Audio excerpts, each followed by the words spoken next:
Welcome to PTI, boys and girls. We are going deep on last night's bizarre finish, so buckle up. It's obvious how we begin the show today. We all saw what happened on the last play of last night's game in Seattle. We all have opinions as to whether or not that was a touchdown.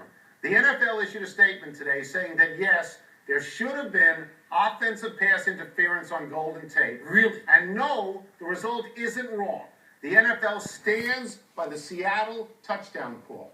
Aaron Rodgers today called the league's response, and I want to quote accurately, garbage, unquote. What do you call it, Mikey? It's gutless, and it's unimaginative, and it's arrogant to the extreme, even for the NFL. See, it's not enough to be the smartest person in the room, but you're going to presume that everyone else is a moron, like we didn't see it was an interception. It was an interception, so anything else is either inaccurate or a lie, depending on your agenda. The officials did everything wrong. The whole game. That just happened to be the penultimate call, Tony. But for the NFL to come out with this statement, it's insulting to anyone else's intelligence, and they just presume you're so stupid, you'll consume it and not ask questions. I think what the NFL has tried to do in its statement is be all things to all people.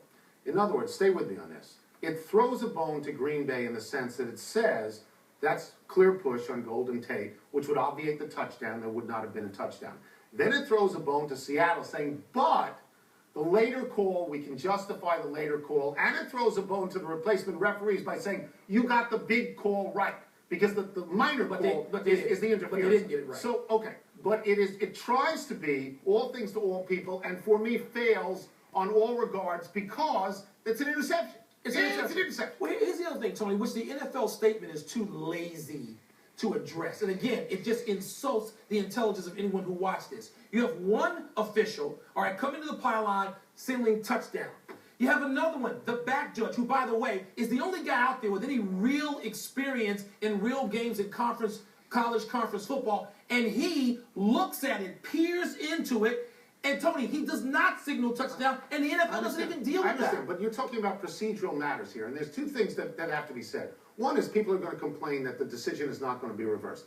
I don't think it should be reversed. I think you have to live with it like they lived with Ed Hockley when he took away the ability for San Diego to win a game a few years ago. The other part, to me, is that there was visual evidence to change that call and show that it was an interception. And what the NFL is doing here, by narrowing its focus, it's sort of like doing what the Supreme Court did 300 years ago. It's covering its butt. Well, yes. And that's what it does best. That's exactly right. So it's not addressing the larger problem. Because it doesn't want to. Because the larger problem is the NFL, the commissioner's office, and the owners that the commissioner represents, they have blown it. They have gotten this wrong. They're hurting their product. They're screaming about integrity when it comes to a player pulling up his socks. But they're too lame and not men enough to deal with what everybody in the country is seeing and angry about today.